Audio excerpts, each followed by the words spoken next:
potensi kekeringan pada musim kemarau tahun ini.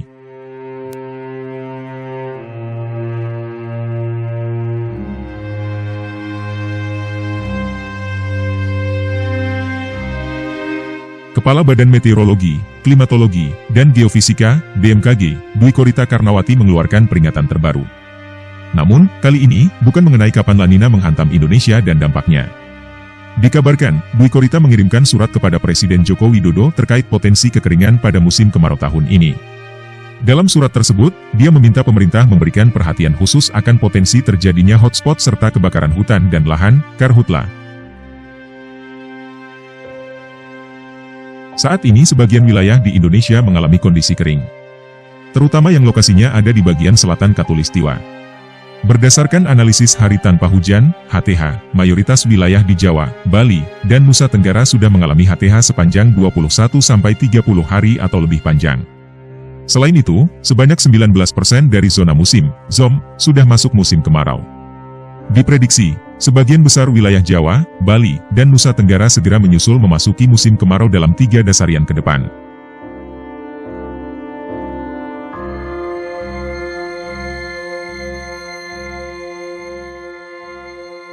Analisis curah hujan dan analisis sifat hujan untuk 3 dasarian terakhir, juga menunjukkan bahwa kondisi kering sudah mulai memasuki wilayah Indonesia, khususnya di bagian selatan Khatulistiwa. Demikian bunyi surat Dwi Korita tersebut, dikutip dari CNN Indonesia, Senin, 27 Mei 2024. Prediksi curah hujan wilayah Indonesia dan prediksi sifat hujan, menyatakan bahwa kondisi kekeringan saat musim kemarau akan mendominasi wilayah Indonesia sampai akhir bulan September.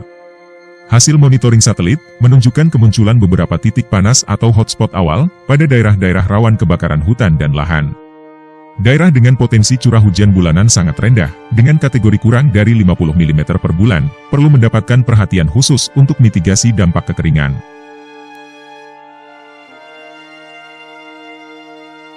Lalu kapan puncak musim kemarau di Indonesia? Secara umum, awal musim kemarau dimulai secara tak bersamaan di berbagai wilayah di Indonesia. Sebagian besar wilayah di Indonesia diprediksi memasuki musim kemarau pada bulan April hingga Juni 2024, yakni di sebagian besar Pulau Sumatera, Pulau Jawa, Pulau Bali, NTB, NTT, sebagian Kalimantan Barat, dan sebagian kecil Kalimantan Timur. Kemudian di sebagian Sulawesi Selatan, sebagian Sulawesi Tenggara, sebagian kecil Maluku, sebagian Papua dan Papua Selatan. Puncak musim kemarau umumnya akan terjadi pada bulan Agustus 2024, yaitu meliputi sebagian Sumatera Selatan, Jawa Timur, sebagian besar Pulau Kalimantan, Bali, NTB, NTT, sebagian besar Pulau Sulawesi, Maluku dan sebagian besar Pulau Papua, kata Dwi Korita. Fenomena La Nina diprediksi bakal melanda Indonesia pada saat musim kemarau terjadi.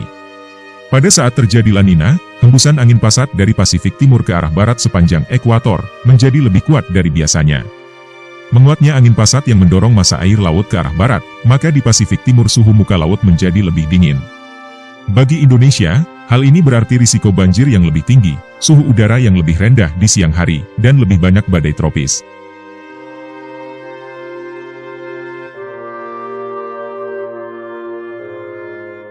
Namun, Dwi Korita mengaku belum dapat memastikan apakah betul akan terjadi La Nina atau tidak. Karena masih diperlukan data monitoring terhadap suhu muka air laut di wilayah perairan Indonesia, dan juga suhu muka air laut di Samudera Pasifik. Kami masih terus mengumpulkan data, akan mulai terjadinya La Nina. Jadi bukan kering malah, tapi itu belum bisa disimpulkan dengan pasti. Masih membutuhkan data monitoring terhadap suhu muka air laut di wilayah perairan Indonesia dan juga suhu muka air laut di Samudera Pasifik. Jelas Dwi Korita dalam konferensi pers World Water Forum ke-10 di Badung, Bali, Kamis, 23 Mei 2024. Sekian dulu perjumpaan kita kali ini, terima kasih Anda telah menonton. Jika Anda menikmati konten ini dan ingin tetap terhubung dengan kami, jangan ragu untuk menekan tombol like dan subscribe. Dengan demikian Anda akan selalu mendapatkan informasi berkualitas dan terbaru dari kami. Sampai jumpa di video berikutnya.